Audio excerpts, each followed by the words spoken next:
अरविंद केजरीवाल ਨੂੰ ਫਿਲਹਾਲ ਕੋਰਟ ਦੇ ਵੱਲੋਂ ਰਾਹਤ ਨਹੀਂ। ਈਡੀ ਦੀ ਚੁਣੌਤੀ ਤੇ ਕੋਰਟ ਨੇ ਫੈਸਲਾ ਰੱਖਿਆ ਸੁਰੱਖਿਅਤ। ਕੱਲ ਹੀ ਰਾਉਜ਼ ਐਵਨਿਊ ਕੋਰਟ ਨੇ ਦਿੱਤੀ ਸੀ ਅਰਵਿੰਦ ਕੇਜਰੀਵਾਲ ਨੂੰ ਜ਼ਮਾਨਤ। ਕੇਜਰੀਵਾਲ ਦੀ ਜ਼ਮਾਨਤ ਤੇ ਰਾਉਜ਼ ਐਵਨਿਊ ਕੋਰਟ ਦੀਆਂ ਵੱਡੀਆਂ ਟਿੱਪਣੀਆਂ। ਕਿਹਾ ਈਡੀ ਦਾ ਰਵੱਈਆ ਪੱਖਪਾਤੀ, 60 ਕਰੋੜ ਦਾ ਮਨੀ ਟ੍ਰੇਲ ਸਾਬਤ ਕਰਨ ਦੇ ਵਿੱਚ ਨਾਕਾਮਯਾਬ ਰਹੀ ਈਡੀ। ਦਿੱਲੀ ਦੇ ਵਿੱਚ ਪਾਣੀ ਦੀ ਕਿੱਲਤ ਨੂੰ ਲੈ ਕੇ ਆਮ ਆਦਮੀ ਪਾਰਟੀ ਦਾ ਜਲ ਸਤਿਆਗ੍ਰਹਿ। ਭੁੱਖ ਹੜਤਾਲ ਦੇ ਉੱਤੇ ਬੈਠੇ ਕੈਬਨਿਟ ਮੰਤਰੀ ਆਤੀਸ਼ੀ। ਪ੍ਰਦਰਸ਼ਨ ਦੇ ਵਿੱਚ ਅਰਵਿੰਦ ਕੇਜਰੀਵਾਲ ਦੀ ਪਤਨੀ ਸੁਨੀਤਾ ਕੇਜਰੀਵਾਲ ਵੀ ਸ਼ਾਮਿਲ। ਪੇਪਰਾਂ ਦੇ ਵਿੱਚ ਗੜਬੜੀਆਂ ਨੂੰ ਲੈ ਕੇ ਚੰਡੀਗੜ੍ਹ ਤੇ ਪੰਜਾਬ ਕਾਂਗਰਸ ਦਾ ਪ੍ਰਦਰਸ਼ਨ। ਕੇਂਦਰ ਸਰਕਾਰ ਦੇ ਖਿਲਾਫ ਕੀਤੀ ਨਾਅਰੇਬਾਜ਼ੀ। ਸੁਪਰੀਮ ਕੋਰਟ ਦੇ ਜੱਜ ਦੀ ਅਗਵਾਈ ਹੇਠ ਜਾਂਚ ਕਰਵਾਉਣ ਦੀ ਮੰਗ। ਜਲੰਧਰ ਵੈਸਟ ਜ਼ਿਮਨੀ ਚੋਣ ਦੇ ਲਈ ਨਾਮਜ਼ਦਗੀਆਂ ਦੇ ਆਖਰੀ ਦਿਨ ਉਮੀਦਵਾਰਾਂ ਨੇ ਭਰੇ ਪਰਚੇ। ਆਮ ਆਦਮੀ ਪਾਰਟੀ ਉਮੀਦਵਾਰ ਮਹਿੰਦਰ ਭਗਤ, ਕਾਂਗਰਸ ਉਮੀਦਵਾਰ ਸੁਰਿੰਦਰ ਕੌਰ ਨੇ ਭਰੀ ਨਾਮਜ਼ਦਗੀ। ਅਕਾਲੀ ਉਮੀਦਵਾਰ ਸੁਰਜੀਤ ਕੌਰ ਦੇ ਵੱਲੋਂ ਵੀ ਦਾਖਲ ਕੀਤੀ ਗਈ ਨੋਮੀਨੇਸ਼ਨ। ਭੁਪਿੰਦਰ ਸਿੰਘ ਹੁੱਡਾ ਦੇ ਦਾਅਵੇ ਤੇ ਹਰਿਆਣਾ ਦੇ ਮੁੱਖ ਮੰਤਰੀ ਨਾਇਬ ਸੈਣੀ ਦਾ ਪਲਟਵਾਰ। ਕਿਹਾ ਸਾਡੀ ਸਰਕਾਰ ਨਹੀਂ ਸਗੋਂ ਘੱਟ ਗਿਣਤੀ ਦੇ ਵਿੱਚ ਹੈ ਕਾਂਗਰਸ, ਸਾਡੀ ਸਰਕਾਰ ਨੂੰ ਨਹੀਂ ਹੈ ਕੋਈ ਖਤਰਾ। ਪਟਵਾਰੀ ਯੂਨੀਅਨ ਦੀ ਪੰਜਾਬ ਸਰਕਾਰ ਨੂੰ ਚੇਤਾਵਨੀ। ਕਿਹਾ ਜਲੰਧਰ ਜ਼ਿਮਨੀ ਚੋਣ ਦਾ ਕਰਾਂਗੇ ਵਿਰੋਧ, ਮੰਗਾਂ ਨਾ ਮੰਨੀਆਂ ਤਾਂ ਜੁਲਾਈ ਦੇ ਵਿੱਚ ਹੋਵੇਗਾ ਵੱਡਾ ਪ੍ਰਦਰਸ਼ਨ। ਪਿਛਲੇ 8 ਮਹੀਨਿਆਂ ਤੋਂ ਸਰਕਾਰ ਨਹੀਂ ਦੇ ਰਹੀ ਮੀਟਿੰਗ ਦੇ ਲਈ ਸਮਾਂ।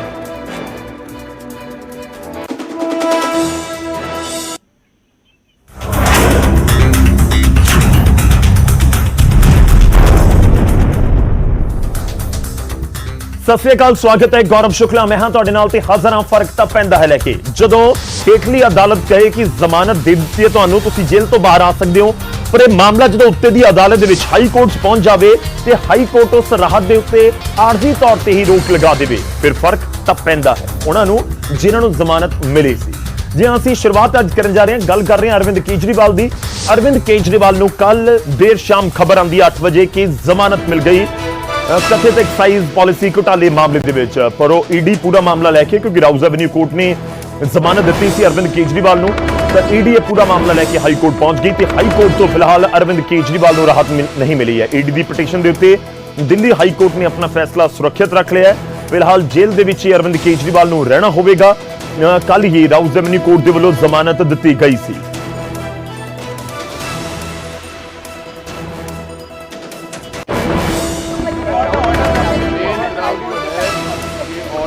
Perverse, relevant material is not considered, irrelevant material is considered. That's the main ground.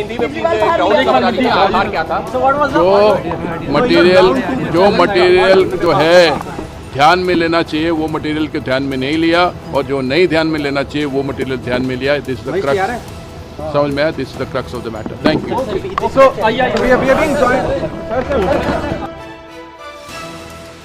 ਤੇ ਵਕੀਲ ਦੇ ਵੱਲੋਂ ਬਾਹਰ ਆ ਕੇ ਟਿੱਪਣੀ ਕੀਤੀ ਗਈ ਹੈ ਤੇ ਉਹ ਕਹਿ ਰਹੇ ਨੇ ਕਿ ਜਿਹੜਾ ਮਟੀਰੀਅਲ ਯਾਨੀ ਕਿ ਜਿਹੜੇ ਦਸਤਾਵੇਜ਼ ਜਾਂ ਜਿਹੜੇ ਮੁੱਦੇ ਜਾਂ ਇਸ਼ੂਜ਼ ਜਿਹੜੇ ਪੁਆਇੰਟ ਸੀ ਰੈਲੇਵੈਂਟ ਸੀ ਉਹਨਾਂ ਨੂੰ ਧਿਆਨ ਨਹੀਂ ਰੱਖਿਆ ਗਿਆ। ਜਿਹੜੇ ਇਰਰੈਲੇਵੈਂਟ ਸੀ, ਜਿਨ੍ਹਾਂ ਦਾ ਕੋਈ ਜ਼ਿਆਦਾ ਅਹਿਮੀਅਤ ਨਹੀਂ ਸੀ, ਉਹਨਾਂ ਦੇ ਉੱਤੇ ਫੋਕਸ ਕੀਤਾ ਗਿਆ ਹੈ। ਇਹ ਕਹਿ ਰਹੇ ਨੇ ਕਿ ਪੂਰੇ ਮਾਮਲੇ ਦੇ ਵਿੱਚ ਇਹੀ ਜਾਣਕਾਰੀ ਹੈ। ਸਿੱਧਾ ਰੁਕ ਕਰਦੇ ਹਾਂ। ਸੁਸ਼ੀਲ ਪਾਂਡੇ ਸਾਡੇ ਸਹਿਯੋਗੀ ਇਸ ਸਮੇਂ ਫੋਨ ਲਾਈਨ ਤੇ ਸਾਡੇ ਨਾਲ ਨੇ ਦਿੱਲੀ ਤੋਂ। सुशील, समझाइए थोड़ा कौन से रेलिवेंट इररेलिवेंट दस्तावेजों और पॉइंट्स का जिक्र हो रहा है? की तरफ से 3 बातें फिलहाल में कोर्ट में रखी गई, जिसमें पहला ये कि जो फिलहाल उनके पास बयान है आरोपियों के, जिस बयान में आरोपियों ने ये सुशील, मैं माफी चाहूंगा, आपको बीच में रोक रहा हूं, मैं आपके पास वापस आता हूं। कुछ बयान आ रहा है, एक बार वो सुना दें हम अपने दर्शकों को।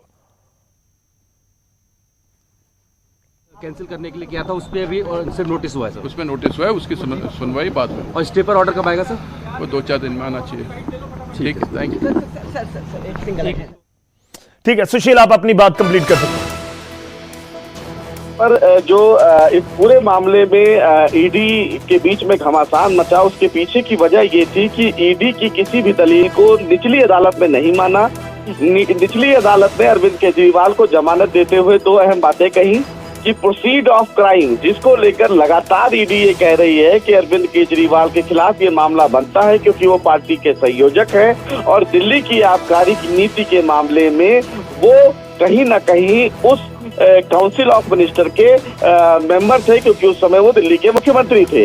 लेकिन बड़ा सवाल इस मामले में ईडी की तरफ से जो दिल्ली हाई कोर्ट में कहा गया वो ये कि सेक्शन 45 पीएमएलए की जो दोहरी शर्तें हैं अगर उन दोहरी शर्तों पर राउज रेवेन्यू कोर्ट की कंसर्न जज जाती तो शायद अरविंद केजरीवाल को जमानत नहीं मिलता। दूसरा कि अरविंद केजरीवाल के खिलाफ जो ईडी के समक्ष बयान है, जिस बयान में ये कहा गया है कि 100 करोड़ रुपए की रिश्वत बतौर ली गई है और गोवा के चुनाव में उसको खर्च किया गया है, और ये तमाम चीजें तब हुई हैं जब अरविंद केजरीवाल इस पूरे मामले में इन्वॉल्व थे, और अरविंद केजरीवाल इस पूरे आबकारी नीति मामले के किंगपिन हैं। उन्हीं की देख रेख में पैसे का ट्रांजैक्शन हुआ है, और चूंकि अरविंद केजरीवाल एक राष्ट्रीय पार्टी के संयोजक हैं, आम आदमी पार्टी को इस पैसे से फायदा पहुंचाया गया है, इसलिए अरविंद केजरीवाल और आम आदमी पार्टी दोनों को आरोपी बनाया गया। लेकिन निचली अदालत ने ना तो प्रोसीड ऑफ क्राइम को लेकर कोई बात रखी अपने आदेश में, और ना ही ये एस्टेब्लिश किया कि जो सेक्शन 45 की पीएमएलए की जो दोहरी शर्त है, जिसमें जो बयान है, जिसमें ये कहा गया है, जो सरकारी गवाह हैं उनकी तरफ से जो बातें कही गई है, जिसमें कहा गया है कि गोवा में होटल बुक किया गया था और उस होटल में अरविंद केजरीवाल थे, और उस होटल बुकिंग के दौरान जो पैसा हुआ चरणप्रीत सिंह के द्वारा वो पैसा दिया गया, और ये तमाम तरीके के जो बयान ईडी के समक्ष अभी हैं, उन बयानों के आधार को दरकिनार किया निचली अदालत ने। बहरहाल हाईकोर्ट में सीधे तौर पर अरविंद केजरीवाल के वकील ने ईडी की इस दलील का विरोध किया कि ईडी की जांच परिकल्पना पर आधारित है। जो भी बयान ईडी के समक्ष हैं, ये वो गवाह हैं जिनको या तो डराया गया है या तो धमकाया गया है, और उनसे जबरदस्ती बयान बदलवाया गया है। और अरविंद केजरीवाल की गिरफ्तारी ही तब हुई इस केस में जब तमाम आरोपी या तो सरकारी गवाह बने, या तो उन्हें किसी भी चीज का फायदा देकर उनके बयान को बदलवाया गया। ठीक है। अगर पहले बयानों को देखा जाए तो अरविंद केजरीवाल का सीधे नाम नहीं आया, और निचली अदालत भी इसी मामले पर रही कि इस पूरे मामले में ऐसा कहीं भी एस्टेब्लिश नहीं हुआ जिससे ये पता लगाया जा सके कि अरविंद केजरीवाल दिल्ली आबकारी नीति मामले में उनके खिलाफ कोई सीधा सबूत है। ठीक है। तो इस पूरे मामले को लेकर अब हाईकोर्ट ने अपना फैसला सुरक्षित रख लिया है। ये माना जा सकता है कि सोमवार तक इस पूरे मामले में दिल्ली हाईकोर्ट अपना फैसला सुना सकती है। ठीक है। तब तक फिलहाल ट्रायल कोर्ट के आदेश पर रोक रहेगी, यानी कि अरविंद केजरीवाल तब तक जेल से बाहर नहीं निकल पाएंगे। मेरा एक और छोटा सा सवाल सुशील, क्योंकि फैसला सुरक्षित रखा है, फैसला कब सुनाया जाएगा इसको लेकर तो निश्चित तौर पर अदालत ही बता पाएगी, लेकिन ये समझा जाए कि आगे सैटरडे संडे है और अब सीधा अगले हफ्ते पर बात चली गई। जी बिल्कुल, आप सही कह रहे हैं कि देखिए, जब अब अगला सैटरडे और संडे है, उस दिन कोर्ट फिलहाल नहीं बैठती, और इस समय गर्मियों का अवकाश चल रहा है, तो ऐसे में कोर्ट भी वैकेशन के आधार पर बैठती है। तो संभवतः सोमवार को कोर्ट इस पूरे मामले में फिर से असेंबल होगी, और ये माना जा सकता है कि जो कंसर्न जज हैं वो अपना फैसला अपलोड करते हैं, और फैसले में क्या चीजें निकल कर आती हैं, आम आदमी पार्टी के लिए वो राहत की बात होगी या फिर उनको राहत नहीं मिलेगी। लेकिन अब ये तय है कि अरविंद केजरीवाल की जमानत को लेकर जो फिलहाल अब एक बोतल का चिन्ह बाहर निकला है, अब उसका अंत जरूर होगा, क्योंकि अगर मामला हाईकोर्ट से एस्टेब्लिश नहीं हो पाया, हाईकोर्ट से अरविंद केजरीवाल को अगर राहत नहीं मिलती है, तो निश्चित रूप से ये मामला देश की सबसे बड़ी अदालत सुप्रीम कोर्ट जाएगा। और जिस तरह अब निचली अदालत ने इस पूरे मामले में फैसले दिए हैं और उसके ऑब्जर्वेशन हैं, अगर आप उसे देखें तो निश्चित रूप से कहीं ना कहीं ईडी को जांच के मामले में और ईडी को अपनी दलील रखने में बहुत मशक्कत करनी पड़ रही है। आपको याद होगा कि 10:30 बजे खुद एएसडी राजू कोर्ट में मौजूद रहे और 5 बजा तब इस पूरे मामले में फैसला आया। तो निश्चित रूप से ईडी के लिए एक बड़ा चैलेंज था कि अरविंद केजरीवाल की रिहाई किस तरह रोकी जाए, लेकिन अभी फिलहाल ये विवाद कम होते हुए नजर नहीं आ रहा है, क्योंकि हाईकोर्ट के आदेश के बाद सीधे तौर पर यह मामला देश की सबसे बड़ी अदालत सुप्रीम कोर्ट जाएगा। हमें भी इंतजार करना होगा कि दिल्ली हाईकोर्ट इस पूरे मामले में क्या कुछ आने वाले दिनों में आदेश देता है। चलिए सुशील, धन्यवाद। देखिए, ये मामला सुप्रीम कोर्ट तो लग रहा है कि जाएगा ही जाएगा, अंत जो जमानत का पूरा रेगुलर बेल का जो पूरा मामला है, क्योंकि अगर तो अरविंद केजरीवाल को दिल्ली हाईकोर्ट ने भी जमानत दे दी तो कहीं ना कहीं ईडी चली जाएगी सुप्रीम कोर्ट की। देखिए, आप रोक लगाइए, और अगर नहीं मिलती जमानत तो फिर आप कह सकते हैं कि आम आदमी पार्टी या अरविंद केजरीवाल के जो लॉयर्स हैं वो सुप्रीम कोर्ट का रुख कर लेंगे कि हमें जमानत दीजिए। तो पूरा मामला गुंजलदार जरूर होता हुआ नजर आ रहा है, पर फिलहाल दिल्ली खबर यह है कि अरविंद केजरीवाल ਜੋ ਉਮੀਦ ਕੀਤੀ ਜਾ ਰਹੀ ਸੀ ਕਿ ਸ਼ੁੱਕਰਵਾਰ ਦੇ ਦਿਨ ਜੇਲ੍ਹ ਤੋਂ ਬਾਹਰ ਆ ਜਾਣਗੇ, ਫਿਲਹਾਲ ਨਹੀਂ ਆਉਣਗੇ ਕਿਉਂਕਿ ਰਾਹਤ ਨਹੀਂ ਮਿਲੀ ਹੈ ਹਾਈ ਕੋਰਟ ਤੋਂ। ਫੈਸਲਾ ਸੁਰੱਖਿਅਤ ਰੱਖਿਆ ਗਿਆ ਹੈ ਔਰ ਜਦੋਂ ਤੱਕ ਫੈਸਲਾ ਨਹੀਂ ਆਉਂਦਾ ਉਸ ਸਮੇਂ ਤੱਕ ਜੇਲ੍ਹ ਦੇ ਵਿੱਚ ਹੀ ਅਰਵਿੰਦ ਕੇਜਰੀਵਾਲ ਰਹਿਣਗੇ। ਇਹ ਦੁਪਹਿਰ ਦੇ ਸਮੇਂ ਹੀ ਪਿਕਚਰ ਕਲੀਅਰ ਹੋ ਗਈ ਸੀ। ਹੁਣ ਕਦੋਂ ਸੁਣਵਾਈ ਹੁੰਦੀ ਹੈ, ਫੈਸਲਾ ਕਦੋਂ ਸੁਣਾਇਆ ਜਾਂਦਾ ਹੈ, ਉਹ ਫੈਸਲਾ ਸੁਣਾਉਣ ਦੇ ਲਈ ਕਿੰਨੇ ਦਿਨ ਲੈਂਦੀ ਹੈ ਕੋਰਟ, ਉਹ ਦੇਖਣਾ ਹੋਵੇਗਾ। ਪਰ ਇਸ ਸਭ ਦੇ ਵਿਚਾਲੇ ਦਿੱਲੀ ਦੇ ਵਿੱਚ ਪਾਣੀ ਸੰਕਟ ਨੂੰ ਲੈ ਕੇ ਖੂਬ ਸਿਆਸਤ ਹੁੰਦੀ ਨਜ਼ਰ ਆ ਰਹੀ ਹੈ। ਦਿੱਲੀ ਦੇ ਵਿੱਚ ਜਲ ਸੰਕਟ ਨੂੰ ਲੈ ਕੇ ਉੱਥੋਂ ਦੀ ਕੈਬਨਿਟ ਮੰਤਰੀ ਆਤੀਸ਼ੀ ਅਣਮਿੱਥੇ ਸਮੇਂ ਦੇ ਲਈ ਭੁੱਖ ਹੜਤਾਲ ਦੇ ਉੱਤੇ ਬੈਠ ਗਏ।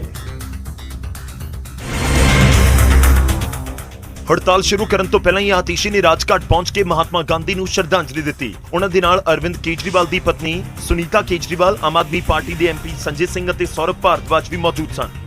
आतिशी की सत्याग्रह कर रही हैं। ये अनिश्चितकालीन समय तक अनशन करेंगी। ਆਤੀਸ਼ੀ ਦਕਸ਼ਣੀ ਦਿੱਲੀ ਦੇ ਭੋਗਲ ਦੇ ਵਿੱਚ ਭੁੱਖ ਹੜਤਾਲ ਕਰ ਰਹੇ ਨੇ। ਉਹਨਾਂ ਦਾ ਇਲਜ਼ਾਮ ਹੈ ਕਿ ਹਰ ਕੋਸ਼ਿਸ਼ ਦੇ ਬਾਵਜੂਦ ਹਰਿਆਣਾ ਸਰਕਾਰ ਦਿੱਲੀ ਦੇ ਹਿੱਸੇ ਦਾ ਪੂਰਾ ਪਾਣੀ ਰਿਲੀਜ਼ ਨਹੀਂ ਕਰ ਰਹੀ। ਤਾਂ ਪਾਣੀ ਦੇ ਮੁੱਦੇ ਦੇ ਉੱਤੇ ਖੂਬ ਸਿਆਸਤ ਹੋ ਰਹੀ ਹੈ। ਹਾਲਾਂਕਿ ਹਰਿਆਣਾ ਕਹਿ ਰਿਹਾ ਹੈ ਕਿ ਜਿੰਨਾ ਪਾਣੀ ਦੇਣਾ ਚਾਹੀਦਾ ਹੈ, ਜਿੰਨਾ ਤੈਅ ਉਹਨਾਂ ਦਿੱਤਾ ਜਾ ਰਿਹਾ ਹੈ, ਮੈਨੇਜ ਨਹੀਂ ਹੋ ਰਿਹਾ ਦਿੱਲੀ ਸਰਕਾਰ ਤੋਂ। ਪਾਣੀ ਦੇ ਮੁੱਦੇ ਤੇ ਖੂਬ ਸਿਆਸਤ ਹੈ। ਉਧਰ ਜਲੰਧਰ ਵੈਸਟ ਵਿਧਾਨ ਸਭਾ ਦੀ ਜ਼ਿਮਨੀ ਚੋਣ ਦੇ ਲਈ ਨਾਮਜ਼ਦਗੀਆਂ ਦਾ ਸਮਾਂ ਖਤਮ ਹੋ ਚੁੱਕਾ ਹੈ। 21 ਤਰੀਕ ਹੀ ਆਖਰੀ ਦਿਨ ਸੀ ਨਾਮਜ਼ਦਗੀ ਫਾਈਲ ਕਰਨ। ਨਾਮਜ਼ਦਗੀਆਂ ਦੇ ਆਖਰੀ ਦਿਨ ਆਮ ਆਦਮੀ ਪਾਰਟੀ, ਕਾਂਗਰਸ ਅਤੇ ਸ਼੍ਰੋਮਣੀ ਅਕਾਲੀ ਦਲ ਦੇ ਉਮੀਦਵਾਰਾਂ ਨੇ ਨਾਮਜ਼ਦਗੀ ਦਾਖਲ ਕੀਤੀ। ਸਭ ਤੋਂ ਪਹਿਲਾਂ ਦੁਪਹਿਰੇ 12 ਵਜੇ ਆਮ ਆਦਮੀ ਪਾਰਟੀ ਦੇ ਉਮੀਦਵਾਰ ਮੋਹਿੰਦਰ ਭਗਤ ਨੇ ਸੂਬੇ ਦੇ ਮੰਤਰੀ ਹਰਪਾਲ ਸਿੰਘ ਚੀਮਾ, ਐਮਪੀ ਰਾਜਕੁਮਾਰ ਚੱਬੇਵਾਲ ਅਤੇ ਹੋਰ ਸੀਨੀਅਰ ਆਗੂਆਂ ਦੇ ਨਾਲ ਆਪਣੀ ਨੋਮੀਨੇਸ਼ਨ ਫਾਈਲ ਕੀਤੀ। ਮੋਹਿੰਦਰ ਭਗਤ ਤੋਂ ਬਾਅਦ ਕਾਂਗਰਸ ਦੇ ਉਮੀਦਵਾਰ ਸੁਰਿੰਦਰ ਕੌਰ ਨੇ ਕਰੀਬ ਦੁਪਹਿਰੇ 1 ਵਜੇ ਆਪਣੇ ਸਮਰਥਕਾਂ ਦੇ ਨਾਲ ਪਰਚਾ ਭਰਿਆ। ਮਹਿਲਾ ਵਰਗ ਦੇ ਵਿੱਚ ਬਹੁਤ ਵੱਡਾ ਉਤਸ਼ਾਹ ਇਸ ਚੀਜ਼ ਦਾ, ਔਰ ਅਸੀਂ ਇਹ ਜਿਹੜੀ ਸੀਟ ਆ ਸਾਡੇ ਵੈਸਟ ਦੇ ਜਿਹੜੇ ਵੋਟਰ ਆ, ਇਹ ਸੀਟ ਜਿੱਤ ਕੇ ਅਸੀਂ ਕਾਂਗਰਸ ਦੀ ਚੋਣ ਕਰਾਂਗੇ। ਉੱਥੇ ਫਿਰ ਸ਼੍ਰੋਮਣੀ ਅਕਾਲੀ ਦਲ ਦੀ ਉਮੀਦਵਾਰ ਸੁਰਜੀਤ ਕੌਰ ਨੇ ਆਪਣੀ ਨਾਮਜ਼ਦਗੀ ਦਾਖਲ ਕੀਤੀ। ਬੀਜੇਪੀ ਦੇ ਉਮੀਦਵਾਰ ਸ਼ੀਤਲ ਅੰਗੁਰਾਲ ਪਹਿਲਾਂ ਹੀ ਨਾਮਜ਼ਦਗੀ ਦਾਖਲ ਕਰ ਚੁੱਕੇ ਨੇ। ਤਾਂ ਜਲੰਧਰ ਵੈਸਟ ਜ਼ਿਮਨੀ ਚੋਣ ਦੇ ਲਈ ਸਿਆਸੀ ਅਖਾੜਾ ਸੱਜ ਚੁੱਕਿਆ ਹੈ। ਨੋਮੀਨੇਸ਼ਨਸ ਫਾਈਲ ਹੋ ਚੁੱਕੀਆਂ ਨੇ। 10 ਜੁਲਾਈ ਨੂੰ ਵੋਟਾਂ ਪੈਣੀਆਂ ਨੇ ਜਲੰਧਰ ਵੈਸਟ ਵਿਧਾਨ ਸਭਾ ਹਲਕੇ ਦੇ ਲਈ ਔਰ 13 ਜੁਲਾਈ ਨੂੰ ਰਿਜ਼ਲਟ ਸਾਡੇ ਸਾਰਿਆਂ ਦੇ ਸਾਹਮਣੇ ਹੋਣਗੇ। ਅੱਗੇ ਵਧਦੇ ਹਾਂ, ਗੁਆਂਢੀ ਸੂਬੇ ਹਰਿਆਣਾ ਦਾ ਜ਼ਿਕਰ ਕਰਾਂਗੇ। ਕਿਰਨ ਚੌਧਰੀ ਦੇ ਕਾਂਗਰਸ ਨੂੰ ਅਲਵਿਦਾ ਕਹਿਣ ਅਤੇ ਬੀਜੇਪੀ ਦੇ ਵਿੱਚ ਸ਼ਾਮਿਲ ਹੋਣ ਦੇ ਉੱਤੇ ਹਰਿਆਣਾ ਕਾਂਗਰਸ ਦੇ ਵੱਡੇ ਆਗੂ ਰਣਦੀਪ ਸੁਰਜੇਵਾਲਾ ਦਾ ਇੱਕ ਬਿਆਨ ਸਾਹਮਣੇ ਆਇਆ। ਸੁਰਜੇਵਾਲਾ ਨੇ ਕਿਹਾ ਕਿ ਕਾਂਗਰਸ ਨੂੰ ਆਤਮ ਮੰਥਨ ਕਰਨਾ ਚਾਹੀਦਾ ਹੈ। ਕੋਈ ਸਾਥੀ ਪਾਰਟੀ ਛੱਡੇ ਤਾਂ ਦੁੱਖ ਹੁੰਦਾ ਹੈ, ਸਾਥੀਆਂ ਦੇ ਜਾਣ ਦੇ ਕਾਰਨ ਜਾਣਨੇ ਚਾਹੀਦੇ ਨੇ। पार्टी को अंतर्मंथन करना चाहिए, पार्टी के नेतृत्व को, कि क्या कारण है कि हमने अपने महत्वपूर्ण साथियों को खो दिया। ਉਧਰ ਹਰਿਆਣਾ ਦੇ ਸਾਬਕਾ ਮੁੱਖ ਮੰਤਰੀ ਭੁਪਿੰਦਰ ਸਿੰਘ ਹੁੱਡਾ ਦੀ ਮੰਨੀਏ ਤਾਂ ਕਿਰਨ ਚੌਧਰੀ ਅਤੇ ਸ਼ਰੂਤੀ ਚੌਧਰੀ ਦੇ ਪਾਰਟੀ ਛੱਡਣ ਦੇ ਨਾਲ ਕਾਂਗਰਸ ਨੂੰ ਕੋਈ ਫਰਕ ਨਹੀਂ ਪੈਣ ਵਾਲਾ। कांग्रेस जो है मजबूत पार्टी है, बाकी कोई आता है जाता है आदमी है। ਕਾਬਿਲੇ ਗੌਰ ਹੈ ਕਿ ਕੁਝ ਦਿਨ ਪਹਿਲਾਂ ਹੀ ਕਿਰਨ ਚੌਧਰੀ ਨੇ ਕਾਂਗਰਸ ਛੱਡ ਕੇ ਬੀਜੇਪੀ ਜੁਆਇਨ ਕਰ ਲਈ ਸੀ। ਕਿਰਨ ਚੌਧਰੀ ਆਪਣੀ ਬੇਟੀ ਸ਼ਰੂਤੀ ਚੌਧਰੀ ਨੂੰ ਭਿਵਾਨੀ ਮਹਿੰਦਰਗੜ੍ਹ ਸੀਟ ਤੋਂ ਲੋਕ ਸਭਾ ਚੋਣ ਲੜਵਾਉਣਾ ਚਾਹੁੰਦੀ ਸੀ, ਪਰ ਪਿਛਲੀਆਂ 2 ਚੋਣਾਂ ਦੇ ਵਿੱਚ ਲਗਾਤਾਰ ਹਾਰ ਦੀ ਵਜ੍ਹਾ ਨਾਲ ਪਾਰਟੀ ਨੇ ਇਸ ਵਾਰ ਉਹਨਾਂ ਦਾ ਟਿਕਟ ਕੱਟ ਕੇ ਸਾਬਕਾ ਸੀਐਮ ਭੁਪਿੰਦਰ ਸਿੰਘ ਹੁੱਡਾ ਦੇ ਖਾਸ ਮਹਿੰਦਰਗੜ੍ਹ ਤੋਂ ਵਿਧਾਇਕ ਰਾਵ ਦਾਨ ਸਿੰਘ ਨੂੰ ਟਿਕਟ ਦੇ ਦਿੱਤੀ। ਬੇਟੀ ਦੀ ਟਿਕਟ ਕੱਟਦੇ ਹੀ ਕਿਰਨ ਨੇ ਬਗਾਵਤੀ ਤੇਵਰ ਅਪਣਾ ਲਏ ਸਨ ਔਰ ਬਗਾਵਤੀ ਤੇਵਰ ਅਜਿਹੇ ਕਿ ਲੋਕ ਸਭਾ ਦੀਆਂ ਚੋਣਾਂ ਦਾ ਜਿਹੜਾ ਅਮਲ ਹੈ ਉਹ ਪੂਰਾ ਹੋਇਆ ਤੇ ਉਸ ਤੋਂ ਬਾਅਦ ਉਹਨਾਂ ਨੇ ਜਾ ਕੇ ਬੀਜੇਪੀ ਜੁਆਇਨ ਕਰ ਲਈ। ਇਹ ਇਸ ਲਈ ਵੀ ਖਾਸ ਹੈ ਕਿਉਂਕਿ ਹਰਿਆਣਾ ਦੇ ਵਿੱਚ ਅਗਲੇ ਕੁਝ ਮਹੀਨਿਆਂ 'ਚ 2-3 ਮਹੀਨਿਆਂ ਦੇ ਵਿੱਚ ਇਲੈਕਸ਼ਨ ਹੋਣ ਜਾ ਰਹੇ ਨੇ ਤੇ ਚੋਣਾਂ ਦੇ ਮਾਹੌਲ ਦੇ ਵਿੱਚ ਜਦੋਂ ਪਾਰਟੀ ਨੂੰ ਕੋਈ ਵੱਡਾ ਲੀਡਰ ਛੱਡ ਕੇ ਜਾਵੇ ਫਿਰ ਫਰਕ ਤਾਂ ਪੈਂਦਾ ਹੈ। ਰਣਦੀਪ ਸੁਰਜੇਵਾਲਾ ਦੀ ਸਟੇਟਮੈਂਟ ਵੀ ਇਸ ਪਾਸੇ ਇਸ਼ਾਰਾ ਕਰਦੀ ਹੈ। ਅੱਗੇ ਵਧਦਿਆਂ ਤੇ ਗੱਲ ਹੋਵੇਗੀ ਲਾਰੈਂਸ ਬਿਸ਼ਨੋਈ ਦੀ। ਗੈਂਗਸਟਰ ਲਾਰੈਂਸ ਬਿਸ਼ਨੋਈ ਦੇ ਵੀਡੀਓ ਕਾਲ ਮਾਮਲੇ ਦੇ ਵਿੱਚ ਪਾਕਿਸਤਾਨ ਦੇ ਗੈਂਗਸਟਰ ਜਿਸ ਨੂੰ ਡੌਨ ਕਿਹਾ ਜਾਂਦਾ ਹੈ ਸ਼ਹਿਜ਼ਾਦ ਭੱਟੀ ਨੇ ਸਫਾਈ ਦਿੱਤੀ। ਸ਼ਹਿਜ਼ਾਦ ਭੱਟੀ ਨੇ ਇਸ ਨੂੰ ਲੈ ਕੇ ਸੋਸ਼ਲ ਮੀਡੀਆ ਦੇ ਉੱਤੇ ਇੱਕ ਵੀਡੀਓ ਅਪਲੋਡ ਕੀਤਾ ਅਤੇ ਆਪਣੀ ਸਫਾਈ ਦੇ ਵਿੱਚ ਕਿਹਾ ਕਿ ਇੰਡੀਆ ਦੇ ਪ੍ਰਤੀ ਉਹ ਜਵਾਬਦੇਹ ਨਹੀਂ ਹੈ, ਉਹ ਜਵਾਬਦੇਹ ਹੈ ਤੇ ਆਪਣੀ ਦੇਸ਼ ਆਰਮੀ ਅਤੇ ਏਜੰਸੀਆਂ ਤੇ ਪੁਲਿਸ ਦਾ। ਜਦੋਂ ਉਸ ਤੋਂ ਪੁੱਛਣਗੇ ਉਸ ਸਮੇਂ ਉਹ ਦੱਸੇਗਾ ਕਿ ਉਸਨੇ ਲਾਰੈਂਸ ਦੇ ਨਾਲ ਕਦੋਂ ਗੱਲ ਕੀਤੀ, ਕਦੋਂ ਵੀਡੀਓ ਅਪਲੋਡ ਕੀਤਾ ਗਿਆ। ਮੈਂ ਇੰਡੀਆ ਦੇ ਨਿਊਜ਼ ਨੂੰ ਇਸ ਚੀਜ਼ਾਂ ਦਾ ਜਵਾਬਦੇਹ ਨਹੀਂ ਹੈਗਾ ਵਾਂ। ਮੈਂ ਜਵਾਬਦੇਹ ਹੈਗਾ ਆਪਣੇ ਮੁਲਕ ਦਾ, ਆਪਣੀ ਆਰਮੀ ਦਾ, ਆਪਣੀ ਏਜੰਸੀਆਂ ਦਾ, ਆਪਣੀ ਪੁਲਿਸ ਦਾ। ਮੈਂ ਉਸ ਤੋਂ ਇਲਾਵਾ ਕਿਸੇ ਬੰਦੇ ਨੂੰ ਜਵਾਬ ਦੇਣ ਦਾ ਕਾਇਲ ਨਹੀਂ ਹਾਂ। ਭੱਟੀ ਨੇ ਆਪਣੀ ਸਫਾਈ ਦੇ ਵਿੱਚ ਕਿਹਾ ਕਿ ਜੇਕਰ ਉਸਨੇ ਭਾਰਤ ਜਾਂ ਪਾਕਿਸਤਾਨ ਦੋਵੇਂ ਦੇਸ਼ਾਂ ਦੇ ਵਿੱਚੋਂ ਕਿਸੇ ਦਾ ਵੀ ਬੁਰਾ ਕੀਤਾ ਹੋਵੇ ਉਹ ਤਾਂ ਵੀ ਸਜ਼ਾ ਭੁਗਤਣ ਦੇ ਲਈ ਤਿਆਰ ਹੈ। ਜਾਂ ਮੈਂ ਕਿਸੇ ਚੀਜ਼ ਦੇ ਵਿੱਚ ਸ਼ਾਮਲ ਹੋਵਾਂ, ਪਾਕਿਸਤਾਨ ਦਾ ਕੋਈ ਬੁਰਾ ਕੀਤਾ ਹੋਵੇ ਜਾਂ ਉਧਰੋਂ ਕਿਸੇ ਦੂਸਰੇ ਉਹਨਾਂ ਦਾ ਇੰਡੀਆ ਦਾ ਕੋਈ ਬੁਰਾ ਸੋਚਿਆ ਵੀ ਹੋਵੇ ਜਾਂ ਕੁਝ ਵੀ ਇਸ ਤਰ੍ਹਾਂ ਦਾ, ਤੇ ਮੈਂ ਆਪਣੀ ਸਜ਼ਾ ਭੁਗਤਣ ਲਈ ਤਿਆਰ ਹਾਂ। ਦਰਅਸਲ ਕੁਝ ਦਿਨ ਪਹਿਲਾਂ ਕੁਖਿਆਤ ਗੈਂਗਸਟਰ ਲਾਰੈਂਸ ਬਿਸ਼ਨੋਈ ਤੇ ਪਾਕਿਸਤਾਨ ਦਾ ਡੌਨ ਸ਼ਹਿਜ਼ਾਦ ਭੱਟੀ ਇੱਕ ਵੀਡੀਓ ਕਾਲ 'ਚ ਨਜ਼ਰ ਆ ਰਹੇ ਸਨ, ਜਿਸ ਦੇ ਵਿੱਚ ਉਹ ਈਦ ਦਾ ਜ਼ਿਕਰ ਕਰ ਰਹੇ ਸੀ। पाकिस्तान में कल होगी, नहीं आज नहीं होगी, आज नहीं है, बाहर दूसरी जो कंट्री है ना उधर आज है, बाकी कल होगी। ਸਫਾਈ ਦੇ ਕੇ ਇੱਕ ਵਾਰ ਫਿਰ ਤੋਂ ਸ਼ਹਿਜ਼ਾਦ ਭੱਟੀ ਸੁਰਖੀਆਂ ਦੇ ਵਿੱਚ ਤਾਂ ਜ਼ਰੂਰ ਆ ਗਿਆ, ਪਰ ਸ਼ਹਿਜ਼ਾਦ ਭੱਟੀ ਨੇ ਕਲੀਅਰ ਨਹੀਂ ਕੀਤਾ ਕਿ ਆਖਿਰ ਕਦੋਂ ਦੀ ਇਹ ਵੀਡੀਓ ਹੈ, ਕਦੋਂ ਗੱਲ ਹੋਈ ਲਾਰੈਂਸ ਬਿਸ਼ਨੋਈ ਦੇ ਨਾਲ। ਪੁਆਇੰਟ ਇਹ ਵੀ ਹੈ ਕਿ ਰੈਗੂਲਰ ਗੱਲ ਹੁੰਦੀ ਹੈ ਨਹੀਂ ਹੁੰਦੀ, ਬਹੁਤ ਸਾਰੇ ਸਵਾਲ ਨੇ। ਸ਼ਹਿਜ਼ਾਦ ਭੱਟੀ ਇਹ ਜ਼ਰੂਰ ਕਰ ਰਿਹਾ ਕਿ ਮੈਂ ਤਾਂ ਪਾਕਿਸਤਾਨ ਦੀ ਆਰਮੀ ਨੂੰ ਹੀ ਦੱਸਾਂਗਾ। ਅਗਲੀ ਖਬਰ ਦਾ ਰੁਖ ਕਰਦੇ ਹਾਂ। ਖਬਰ ਹੈ ਹੈਦਰਾਬਾਦ ਤੋਂ। ਹੈਦਰਾਬਾਦ ਦੇ ਵਿੱਚ ਬੁਰਕਾ ਗੈਂਗ ਨੇ ਦਹਿਸ਼ਤ ਮਚਾਈ ਹੋਈ ਹੈ। ਜੁਐਲਰੀ ਦੀ ਸ਼ਾਪ ਦੇ ਵਿੱਚ ਲੁੱਟ ਦੀ ਕੋਸ਼ਿਸ਼ ਕੀਤੀ ਗਈ, ਚਾਕੂ ਮਾਰ ਕੇ ਸੁਨਿਆਰੇ ਜੋ ਉੱਥੇ ਜੁਐਲਰ ਸੀ ਉਹਨਾਂ ਨੂੰ ਜ਼ਖਮੀ ਕਰ ਦਿੱਤਾ ਗਿਆ ਤੇ ਜ਼ਖਮੀ ਹਾਲਤ ਦੇ ਵਿੱਚ ਜੋ ਜੁਐਲਰ ਹੈ ਉਸਨੇ ਰੌਲਾ ਪਾ ਦਿੱਤਾ। ਕੁਝ ਤਸਵੀਰਾਂ ਸਾਹਮਣੇ ਆਈਆਂ ਨੇ, ਦੂਰ ਤੋਂ ਬੇਸ਼ੱਕ ਖਬਰ ਹੈ ਤੇਲੰਗਾਨਾ ਦੇ ਨਾਲ ਜੁੜੀ ਹੋਈ, ਹੈਦਰਾਬਾਦ ਦੇ ਨਾਲ ਜੁੜੀ ਹੋਈ, ਪਰ ਕਿਸ ਤਰੀਕੇ ਦੇ ਨਾਲ ਇਹ ਬੁਰਕਾ ਗੈਂਗ ਉੱਥੇ ਲੋਕਾਂ ਦੇ ਵਿੱਚ ਦਹਿਸ਼ਤ ਮਚਾ ਰਹੀ ਹੈ, ਤਸਵੀਰਾਂ ਆਪਣੇ ਆਪ ਦੇ ਵਿੱਚ ਬਿਆਨ ਕਰਨ ਲਈ ਸਭ ਕੁਝ ਕਾਫੀ ਨੇ। ਹੋ ਸਕੇ ਤਾਂ ਮੈਂ ਆਪਣੀ ਟੀਮ ਨੂੰ ਕਹਾਂਗਾ ਕਿ ਪੂਰੀ ਸਕਰੀਨ ਦੇ ਉੱਤੇ ਜੇਕਰ ਇਹ ਤਸਵੀਰਾਂ ਦਿਖਾ ਪਾਈਏ। ਇਹ ਹੈਦਰਾਬਾਦ ਦੀਆਂ ਤਸਵੀਰਾਂ ਨੇ। ਡਰ ਦੇ ਮਾਰੇ ਮੌਕੇ ਦੇ ਉੱਤੇ ਜਿਹੜੇ ਲੁਟੇਰੇ ਸੀ ਉਹ ਫਰਾਰ ਹੋ ਗਏ, ਪੁਲਿਸ ਇਹਨਾਂ ਦੀ ਭਾਲ ਕਰ ਰਹੀ ਹੈ ਔਰ ਲੁਟੇਰੇ ਨਜ਼ਰ ਆ ਰਹੇ ਨੇ ਬੁਰਕਾ ਪਾ ਕੇ ਉੱਥੇ ਪਹੁੰਚੇ ਹੋਏ ਨੇ। ਇੱਕ ਸ਼ਖਸ ਬਾਈਕ ਦੇ ਉੱਤੇ ਹੈ ਔਰ ਦੂਜਾ ਬੁਰਕਾ ਪਾਇਆ ਹੋਇਆ। ਜਿਸਨੇ ਬੁਰਕਾ ਪਾਇਆ ਉਹ ਸਿੱਧੇ ਤੌਰ ਤੇ ਲੱਗ ਰਿਹਾ ਹੈ ਕਿ ਉਹ ਵੀ ਕੋਈ ਫੀਮੇਲ ਨਹੀਂ ਬਲਕਿ ਮੇਲ ਹੀ ਹੈ, ਕਿ ਬੁਰਕੇ ਦੀ ਆੜ ਦੇ ਵਿੱਚ ਉਹ ਜ਼ਰੂਰ ਉੱਥੇ ਪਹੁੰਚਿਆ ਤੇ ਇਸ ਲੁੱਟ ਦੀ ਵਾਰਦਾਤ ਨੂੰ ਉਸਨੇ ਅੰਜਾਮ ਦਿੱਤਾ ਹੈ। ਇਹ ਹੈਦਰਾਬਾਦ ਦੀਆਂ ਤਸਵੀਰਾਂ ਨੇ। ਇੱਕ ਸ਼ਖਸ ਹੈਲਮਟ ਪਾਇਆ ਹੋਇਆ ਉਹ ਅੰਦਰ ਵੜਦਾ ਹੈ, ਉਸ ਤੋਂ ਬਾਅਦ ਇੱਕ ਬੁਰਕਾ ਪਾਏ ਹੋਏ ਸ਼ਖਸ ਵੀ ਉਸ ਦੇ ਨਾਲ ਹੈ। ਜਦੋਂ ਕੋਈ ਪਹਿਲੀ ਵਾਰ ਦੇਖੇਗਾ ਤਾਂ ਲੱਗੇਗਾ ਕਿ ਸ਼ਾਇਦ ਕੋਈ ਮਹਿਲਾ ਹੈ, ਪਰ ਤਸਵੀਰਾਂ ਨੂੰ ਅਸੀਂ ਗੌਰ ਨਾਲ ਦੇਖੀਏ ਤਾਂ ਸਾਫ਼ ਪਤਾ ਲੱਗਦਾ ਹੈ ਕਿ ਇਹ ਕੋਈ ਮਹਿਲਾ ਨਹੀਂ ਸੀ, ਇਹ ਕੋਈ ਬਦਮਾਸ਼ ਹੀ ਹੈ ਜਿਸਨੇ ਬੁਰਕਾ ਪਾ ਕੇ ਉੱਥੇ ਬਚਣ ਦੀ ਕੋਸ਼ਿਸ਼ ਕੀਤੀ ਹੈ। ਅੰਦਰ ਉਹ ਪੂਰੀ ਵਾਰਦਾਤ ਨੂੰ ਅੰਜਾਮ ਦਿੰਦੇ ਨੇ, ਚਾਕੂ ਮਾਰ ਕੇ ਜ਼ਖਮੀ ਕਰ ਦਿੰਦੇ ਨੇ। ਤਾਂ ਫਿਰ ਜਿਹੜੇ ਜੁਐਲਰ ਸੀਗਾ ਉਸਦੇ ਵੱਲੋਂ ਵੀ ਡਟ ਕੇ ਮੁਕਾਬਲਾ ਕੀਤਾ ਗਿਆ, ਰੌਲਾ ਪਾਇਆ ਗਿਆ। ਜਦੋਂ ਬਾਈਕ ਦੇ ਉੱਤੇ ਬੈਠਿਆ ਜਾ ਕੇ ਇਹ ਬਦਮਾਸ਼ ਲੁਟੇਰਾ ਦੋਵੇਂ ਜਦੋਂ ਬੈਠ ਕੇ ਉੱਥੋਂ ਭੱਜਣ ਲੱਗਦੇ ਨੇ ਤਾਂ ਫਿਰ ਪਿੱਛੋਂ ਇੱਕ ਟੇਬਲ ਵੀ ਚੱਕ ਕੇ ਮਾਰਿਆ ਜਾਂਦਾ ਹੈ। ਹਾਲਾਂਕਿ ਉੱਥੋਂ ਭੱਜਣ ਦੇ ਵਿੱਚ ਕਾਮਯਾਬ ਹੋਏ ਨੇ ਔਰ ਪੁਲਿਸ ਹੁਣ ਇਹਨਾਂ ਦੀ ਭਾਲ ਕਰ ਰਹੀ ਹੈ।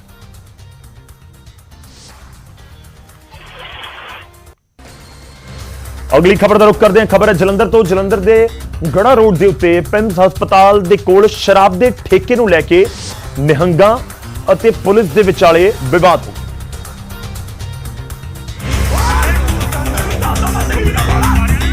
ਦਰਅਸਲ ਕੁਝ ਨਿਹੰਗ ਸਿੰਘ ਇੱਥੇ ਸ਼ਰਾਬ ਦਾ ਠੇਕਾ ਜ਼ਬਰਦਸਤੀ ਬੰਦ ਕਰਵਾਉਣ ਪਹੁੰਚੇ ਸਨ। ਇਸ ਦੌਰਾਨ ਉਹ ਪੁਲਿਸ ਦੇ ਨਾਲ ਵੀ ਉਲਝ ਗਏ।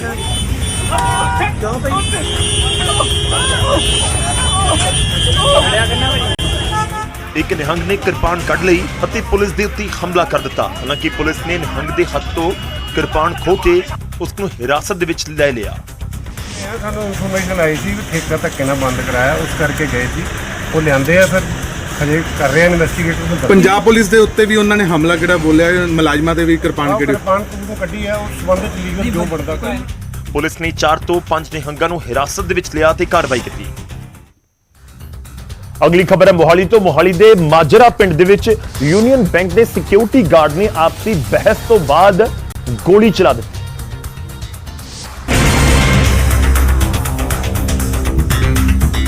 ਗੋਲੀ ਲੱਗਣ ਦੇ ਨਾਲ ਮਨਵੀਰ ਨਾਮ ਦੇ ਨੌਜਵਾਨ ਦੀ ਇਲਾਜ ਦੇ ਦੌਰਾਨ ਮੌਤ ਹੋ ਗਈ। ਦੱਸਿਆ ਜਾ ਰਿਹਾ ਕਿ ਮਨਵੀਰ ਦੀ ਬੈਂਕ ਦੇ ਵਿੱਚ ਸਿਕਿਉਰਿਟੀ ਗਾਰਡ ਦੇ ਨਾਲ ਕਿਸੇ ਗੱਲ ਨੂੰ ਲੈ ਕੇ ਬਹਿਸ ਹੋਈ ਸੀ, ਜਿਸ ਤੋਂ ਬਾਅਦ ਗੁੱਸੇ ਦੇ ਵਿੱਚ ਆਏ ਸਿਕਿਉਰਿਟੀ ਗਾਰਡ ਨੇ ਗੋਲੀ ਚਲਾ ਦਿੱਤੀ ਜੋ ਮਨਵੀਰ ਦੇ ਪੇਟ ਦੇ ਵਿੱਚ ਲੱਗੀ। ਇਹ 2-3 ਦਿਨ ਪਹਿਲਾਂ ਵੀ ਇਹਨਾਂ ਦੀ ਜੋ ਬੈਂਕਾਂ ਨੇ ਦੱਸਿਆ ਵਾ ਉਸ ਟਾਈਮ ਵੀ ਇਹਨਾਂ ਦੀ ਕੋਈ ਝੜਪ ਹੋਈ ਸੀ। ਇਹਨਾਂ ਦੀ ਉਸ ਟਾਈਮ ਕਲੀਅਰ ਹੋ ਗਿਆ ਸੀ। ਅੱਜ ਫਿਰ ਆਏ ਸੀ ਉੱਥੇ ਆਪਣਾ ਜਿਹੜੇ ਬੈਂਕ ਦੇ ਵਿੱਚ, ਤੇ ਉਸ ਤੋਂ ਬਾਅਦ ਜਦੋਂ ਇਹਨਾਂ ਦੀ ਗੱਲਬਾਤ ਹੋਈ ਕੁਝ ਬੈਂਕ ਦੇ ਜਿਹੜੇ ਕਰਮਚਾਰੀ ਉਹਨਾਂ ਨੇ ਵੀ ਇਹਨਾਂ ਨੂੰ ਬਾਹਰ ਕੱਢਤਾ ਸੀ। ਉਸ ਤੋਂ ਬਾਅਦ ਜਿਹੜਾ ਇਹ ਸਿਕਿਉਰਿਟੀ ਗਾਰਡ ਸੀ ਇਹ ਅੰਦਰ ਸੀ, ਉਹਨੇ ਜਾ ਕੇ ਬਾਹਰ ਜਾ ਕੇ ਗੋਲੀ ਚਲਾਤੀ। ਘਟਨਾ ਦੇ ਨਾਲ ਜੁੜਿਆ ਸੀਸੀਟੀਵੀ ਵੀ ਸਾਹਮਣੇ ਆਇਆ ਜਿਸ ਦੇ ਵਿੱਚ ਬੈਂਕ ਦਾ ਸਿਕਿਉਰਿਟੀ ਗਾਰਡ ਗੋਲੀ ਚਲਾਉਂਦਾ ਦਿਖ ਰਿਹਾ ਹੈ। ਗੋਲੀ ਲੱਗਣ ਤੋਂ ਬਾਅਦ ਮਨਵੀਰ ਜ਼ਮੀਨ ਤੇ ਡਿੱਗਦਾ ਵੀ ਦਿਖਦਾ ਹੈ। ਬਾਕੀ ਜਿਹੜਾ ਨਾਲ ਦੇ ਮੁੰਡੇ ਸੀ ਉਹਨਾਂ ਤੋਂ ਵੀ ਪੁੱਛਗਿੱਛ ਕਰਾਂਗੇ ਇਹਨਾਂ ਬਾਰੇ। ਤੇ ਸਰ ਗਾਰਡ ਨੂੰ ਕਾਬੂ ਕਰ ਲਿਆ? ਹਾਂਜੀ, ਉਹਨੂੰ ਅਸੀਂ ਕਾਬੂ ਕਰ ਲਿਆ, ਥਾਣੇ ਲੈ ਗਏ ਆ ਉਹਨੂੰ ਅਸੀਂ। ਤੇ ਹੁਣ ਐਫਆਈਆਰ ਦਵਾਂਗੇ ਬਿਆਨਾਂ ਤੇ ਜੀ ਇਹਨਾਂ ਤੇ। ਉਧਰ ਪੁਲਿਸ ਨੇ ਗੋਲੀ ਚਲਾਉਣ ਵਾਲੇ ਸਿਕਿਉਰਿਟੀ ਗਾਰਡ ਨੂੰ ਗ੍ਰਿਫਤਾਰ ਕਰ ਲਿਆ ਹੈ। ਹਾਲਾਂਕਿ ਇਹ ਸਾਫ਼ ਨਹੀਂ ਹੋ ਸਕਿਆ ਕਿ ਇਹ ਪੂਰਾ ਮਾਮਲਾ ਸ਼ੁਰੂ ਕਿੱਥੋਂ ਹੁੰਦਾ ਹੈ। ਇਹ ਵੀ ਜਾਣਕਾਰੀ ਜ਼ਰੂਰ ਹੈ ਕਿ ਜਿਸ ਦੀ ਮੌਤ ਹੋਈ ਹੈ ਨੌਜਵਾਨ ਦੀ, ਉਸਦੇ ਮਦਰ ਦਾ ਖਾਤਾ ਇਸ ਬੈਂਕ ਦੇ ਵਿੱਚ ਸੀ, ਉੱਥੇ ਪਹੁੰਚਿਆ ਹੋਇਆ ਸੀ। ਜਾਣਕਾਰੀ ਇਹ ਵੀ, ਹਾਲਾਂਕਿ ਇਹ ਜਾਂਚ ਦਾ ਵਿਸ਼ਾ ਹੈ ਕਿ ਕੁਝ ਦਿਨ ਪਹਿਲਾਂ ਵੀ ਦੋਵਾਂ ਦੇ ਵਿਚਾਲੇ ਬਹਿਸ ਹੋਈ ਸੀ ਬੈਂਕ ਦੇ ਅੰਦਰ ਹੀ। ਅਗਲੀ ਖਬਰ ਦਾ ਰੁਖ ਕਰਦੇ ਹਾਂ। ਅੰਮ੍ਰਿਤਸਰ ਦੇ ਵਿੱਚ ਦਰਬਾਰ ਸਾਹਿਬ ਦੇ ਨੇੜੇ ਹੋਟਲ ਦੇ ਬਾਹਰ ਖੜੀ ਗੱਡੀਆਂ ਦੇ ਵਿੱਚ ਅੱਗ ਲੱਗ ਗਈ, ਜਿਸ ਦੀਆਂ ਕੁਝ ਤਸਵੀਰਾਂ ਸੀਸੀਟੀਵੀ ਦੇ ਜ਼ਰੀਏ ਸਾਹਮਣੇ ਆਈਆਂ ਨੇ।